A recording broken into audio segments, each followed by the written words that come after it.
Assalamualaikum warahmatullahi wabarakatuh. Hai teman-teman, saya Khairutul Maini dari kelas 5E Perbankan Syariah NIM 153. Di sini saya akan menjelaskan tentang sistem operasional asuransi syariah. Nah, yang pertama ada konsep dasar asuransi syariah. Asuransi syariah lahir karena kebutuhan masyarakat muslim akan perlindungan finansial yang halal dan sesuai dengan hukum Islam. Berbeda dari asuransi konvensional, asuransi syariah menghindari unsur riba, gharar, dan maisir yang dilarang dalam Islam. Prinsip utama dalam sistem ini adalah ta'awun, yang berarti tolong-menolong dalam kebaikan. Artinya, peserta asuransi tidak memberi perlindungan untuk diri sendiri, tetapi menyumbangkan sebagian kontribusinya ke dana bersama untuk membantu peserta lain yang mengalami musibah. Menariknya, konsep ini bukan hal baru pada masa Rasulullah SAW. Praktik serupa sudah dikenal dengan nama aqilah, yaitu sistem di mana anggota suatu kabilah saling menanggung denda atau kerugian jika salah satu anggotanya terkena musibah. Inilah cikal bakal prinsip solidaritas dan perlindungan bersama dalam Islam. Nah, untuk selanjutnya ada akad-akad dalam asuransi syariah. Dalam sistem asuransi syariah, akad atau perjanjian menjadi dasar hubungan antara peserta dengan perusahaan. Akad ini memastikan bahwa seluruh aktivitas dilakukan secara halal dan adil.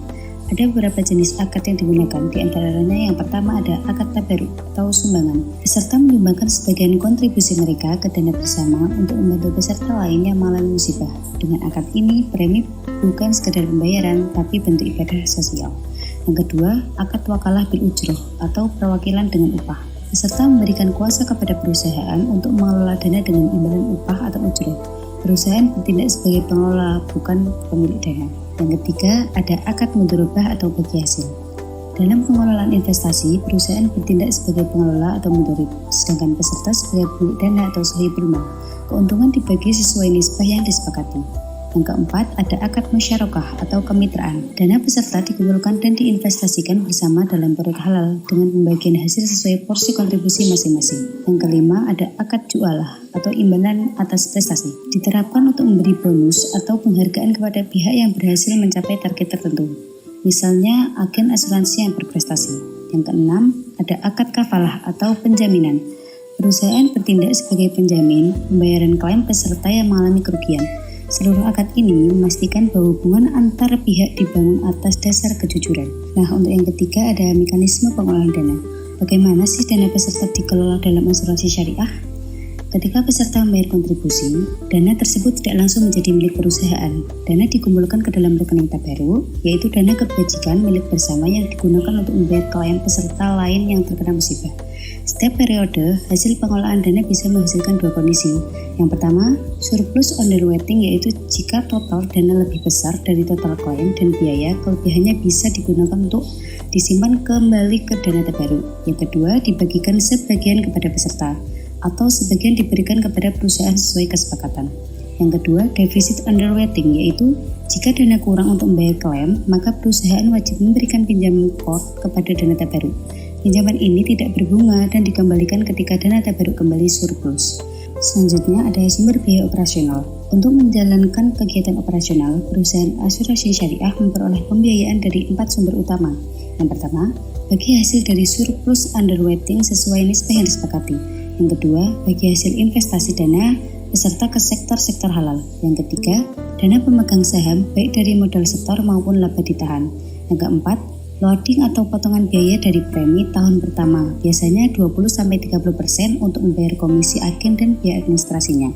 Nah, untuk yang kelima ada underwriting dan aspek teknis. Underwriting adalah proses seleksi risiko, yakni menentukan apakah calon peserta diterima atau tidak, serta berapa kontribusi yang sesuai dengan tingkat risiko. Tujuannya ialah untuk memastikan keseimbangan antara keadilan bagi peserta dan keberlanjutan keuangan bagi perusahaan. Selain underwriting, ada pula aspek teknis dan aktuaria, yaitu perhitungan matematis untuk menentukan besarnya premi, cadangan dana, serta estimasi klaim.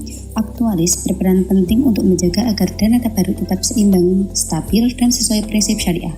Semua perhitungan dilakukan tanpa bunga, hanya dengan pendekatan bagi hasil dan keadilan. Yang keenam ada pengembangan desain produk dan teknologi. Dalam mendesain produk asuransi syariah, aktuaria menggunakan prinsip keuangan Islam yang menekankan keadilan dan keterbukaan. Premi tidak dihitung berdasarkan bunga seperti di sistem konvensional, tetapi berdasarkan bagi hasil, biaya administrasi dan risiko nyata. Produk-produk syariah dirancang agar tidak hanya layak secara ekonomi, tapi juga membawa manfaat sosial. Pemanfaatan teknologi juga membantu mencatat data peserta, mengelola klaim, dan mengawasi investasi agar tetap transparan dan sesuai syariat. Nah, yang terakhir ada nilai ta'awun jiwa dari asuransi syariah. Nilai ta'awun atau tolong-menolong adalah ruh dari seluruh sistem asuransi syariah. Di sini, peserta tidak bersaing, tetapi saling membantu. Setiap peserta menyumbang dana tabaruk bukan semata demi dirinya, tapi untuk menolong peserta lain ketika tertimpa musibah. Prinsip ini sesuai dengan firman Allah dalam Quran Surat Al-Ma'idah ayat 2 yang berarti, dan tolong menolonglah kamu dalam kebaikan dan ketakwaan, dan jangan tolong menolong dalam dosa dan permusuhan. Dengan prinsip ta'awun, asuransi syariah bukan hanya sistem finansial, melainkan juga manifestasi nilai ukhuwah Islamiyah dan solidaritas sosial. Meskipun tantangan masih ada seperti literasi masyarakat yang rendah dan persaingan dengan asuransi konvensional, semangat tolong-menolong tetap menjadi kekuatan utama industri ini. Untuk itu, sekian pemaparan materi sistem operasional asuransi syariah dari saya. Semoga materi yang saya paparkan tersebut dapat bermanfaat bagi kita semua. Saya tutup. Wassalamualaikum warahmatullahi wabarakatuh.